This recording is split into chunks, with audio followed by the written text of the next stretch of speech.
Nice to be out here in this cool shaded area. The trees hanging over the river. It's a little overcast now, but the trees really help shade the sun on these hot, muggy days. Feels great out here on the water.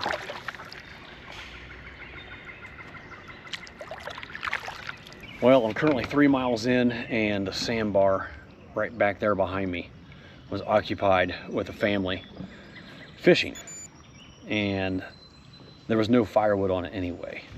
It looked totally different than it did last year when I camped there. So we're pushing on. We got about another mile that we're in Clark County land, and then we're gonna be in private property. So finding a good camp spot is gonna start getting a little more difficult here real soon. Looks really shallow right there. Yeah. See rocks sticking up. All right, we got a little bit of fun water happening here. I'm gonna go right down this V right here.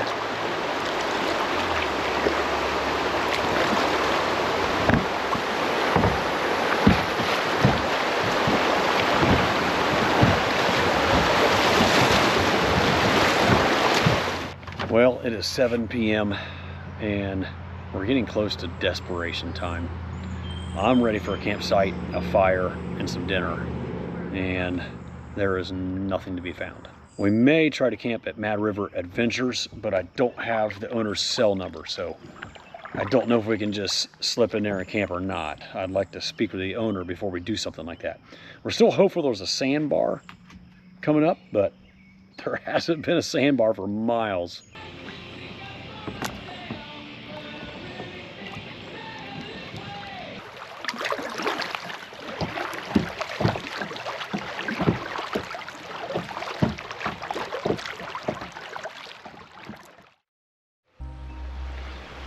We had some major flooding last night. It rained all night long.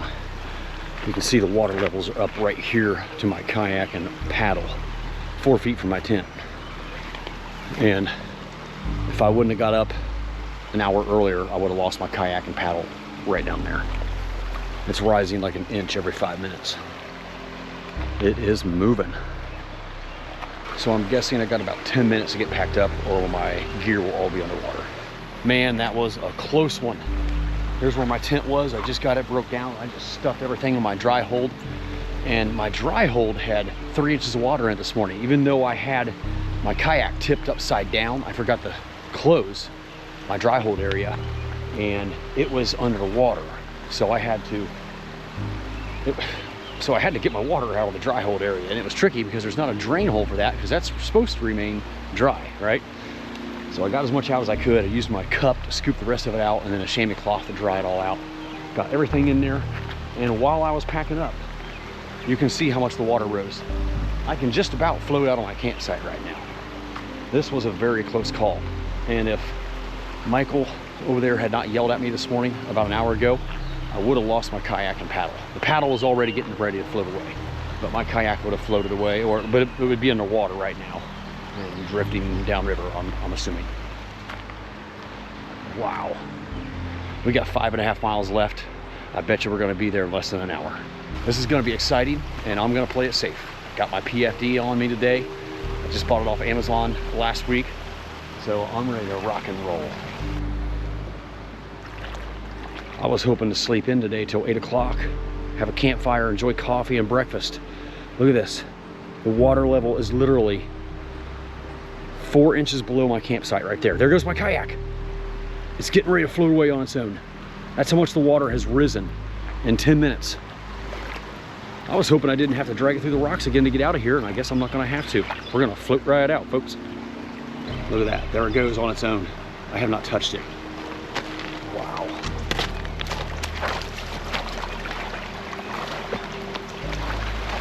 I haven't seen water rise this fast since the flood I was on in 2021 or 2022 on the Little Miami River.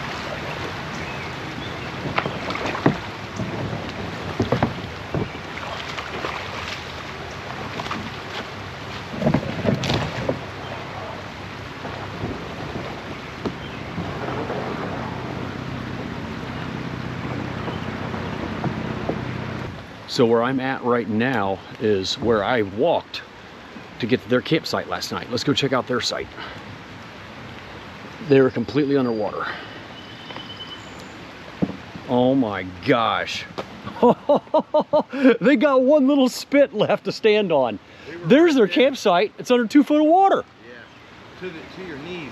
Where I am floating right this moment is where our campfire was and where we ate dinner. We woke up at 3:30. That's when it started. He said he woke up at 3:30. Yeah, I remember it starting to rain, 3-ish. Yeah. And I even got on the Mad River, the USGS water levels to check the Mad River. It had not updated by 4 o'clock, so I went back to sleep. Yes, I knew it was raining hard, but I had no idea it was gonna rise this much. I'm guessing at least 4 feet right now. Oh yeah. Every bit of 4 feet, and it's still rising. I'm still in disbelief at this little island they're on. Oh my goodness. Walked all the way down and around. Yeah, I mean, yeah, it was open sand all the way down there. She was gathering firewood down there. Yeah. Their tarp was attached to the base of the sycamore and that big branch, and they were sleeping right there. You need water? Yeah, I'll take a water. All right, I think we're ready to push off for day 2 and our final day. Like I mentioned earlier, we only have like 5.5 to 6 miles left, and I think we're gonna accomplish those miles very quickly today. Oh yeah. It's gonna be fun. We're playing it safe. We're gonna be careful, but it is going to be some fast moving water out there, folks. Yes, it is. So this is very similar to my Little Miami flood. Not near as bad. The Little Miami was up, it was either 12 or 18 feet. It was way up, and I was doing 6-minute miles. So if you are interested in seeing that video where I was caught in one of the biggest floods on the Little Miami in recent history, I will link that down in the description box below. That was a fun one and scary. Took it all the way out to the Ohio River, going 15-20 miles an hour. And then in Plain City on Big Darby Creek, Plain City, Ohio, Big Darby Creek flows into the Scioto, which flows down to the Ohio. My brother and I were camping out overnight just outside of Plain City. We woke up and our kayaks were gone. And the good old Colonel and our other friend David Ty showed up with 2 more kayaks for us. We hopped in those, floated down river, found one of the kayaks, never did find mine. They had the GoPro on it, so I don't have good footage of that trip. A lot of good footage was lost on that one. I will also link that one down below too if you want to see that storm and how that played out. Alrighty, let's paddle. Look at that fast moving water over there. My goodness. All right, here we go. Oh, buddy. I can feel the water pulling me along. I'm gonna start my watch and we'll see how fast our miles get up to. We'll see how this Bonafide EX123 handles this faster current and see how the maneuverability is around some of these turns we got coming up.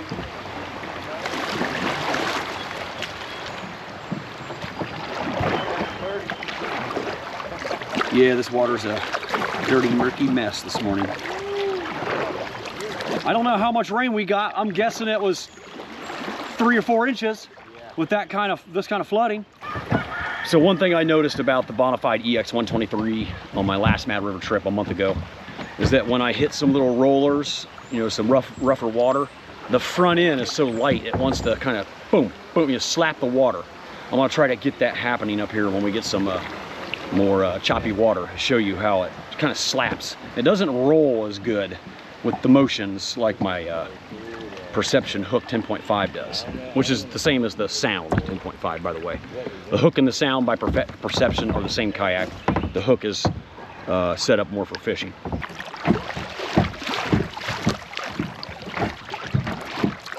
So I feel like I should build a custom cargo hold up here to add weight.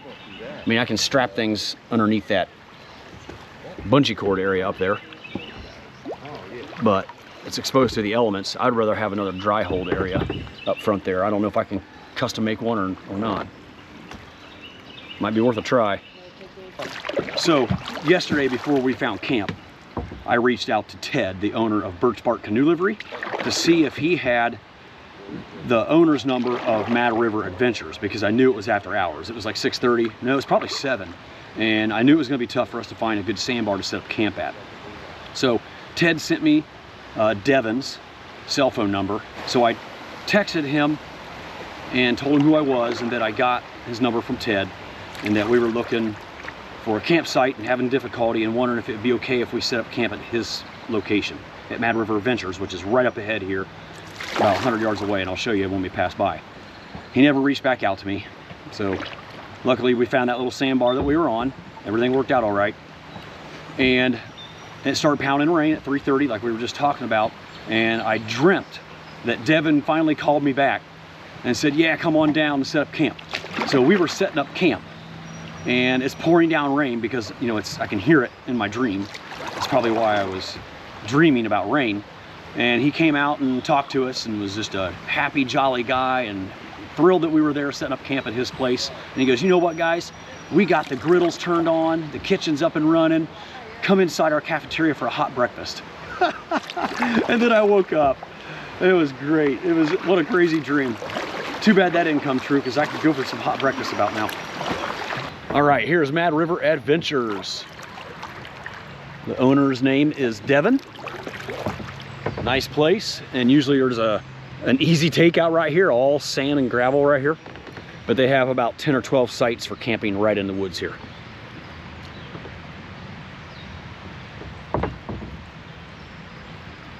We might even be able to see some of these campsites as we pass by. And it looks like they're pretty high. They do get underwater during major flooding, but they are dry at the moment. It looks like they're about 2 or 3 feet above the water level. There's even a little platform up there in the trees. You might be able to camp in that, I'm not sure. Yeah, there's some high ground up in there. Unfortunately, I've had to gulp down my coffee this morning and no time for breakfast because we had to get moving so quickly. Fortunately, I have an orange, so I can at least have something to eat. Breakfast is going to have to wait till this trip's over. Probably about 3.5 miles left. Well, it's sprinkling pretty good now. Just hard enough that I needed to break out my Montbell backpacking umbrella, keeping me a little bit drier. Makes it hard to paddle though, so I'm basically just floating and steering. Well, we're on our final mile to our takeout at Spangler Road. And to be honest with you, I'm a little bit worried about this takeout because it is a steep, muddy bank, even at normal levels. And this might not be the easiest takeout. It's gonna be easy to get pulled right on by. And it's probably gonna be, it's a little deep there too, so it's probably gonna be a sloppy, muddy mess getting our yaks pulled out at Spangler. I'm definitely a little worried about that.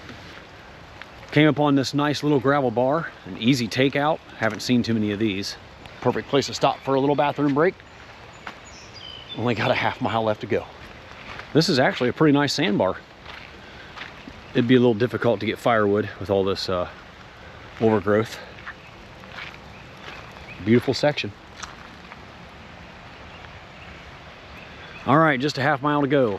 Let's finish it up. Check this out. See this dirt wall? That is normally 6 to 8 feet tall, I believe. If I can find a past clip of my paddle through here, I'll throw it up right now so you can see what this normally looks like at normal levels.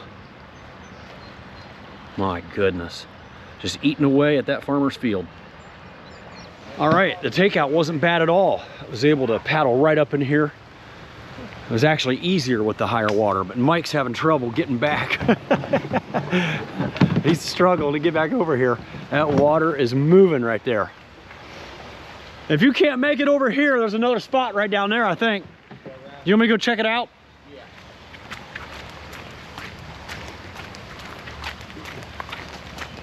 He may have to come over here. Yeah, you can make it here.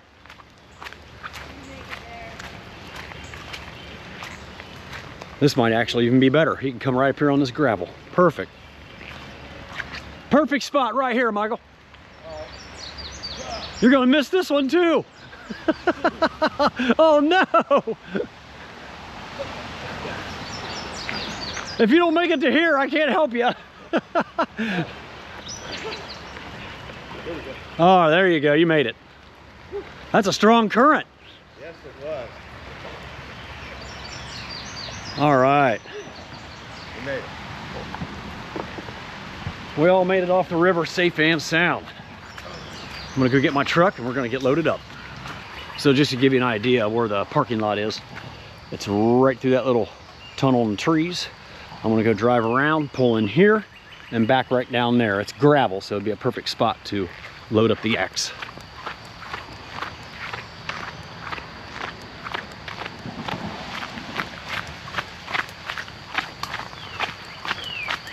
I'm the only person here right now. All right, we're just about packed up. We're still loading kayaks up. I wanted to thank Michael and Netta for joining me on this trip and helping me out with the shuttle. Everything worked out great. Appreciate it very much. Yeah, you're welcome. Nice meeting you guys. It's a pleasure. Glad that we made it off the water safely. Yeah. It could have went wrong last night, that's for sure. It was pretty bad. Quite the adventure that we It was quite the adventure, but glad we made it off safely. We're gonna get things loaded up, get dry and warm, head back to Springfield to where his vehicle is, and this trip is in the books. Thank you so much for coming along, guys. I really appreciate it, and I will see you all again next time on my next outdoor adventure.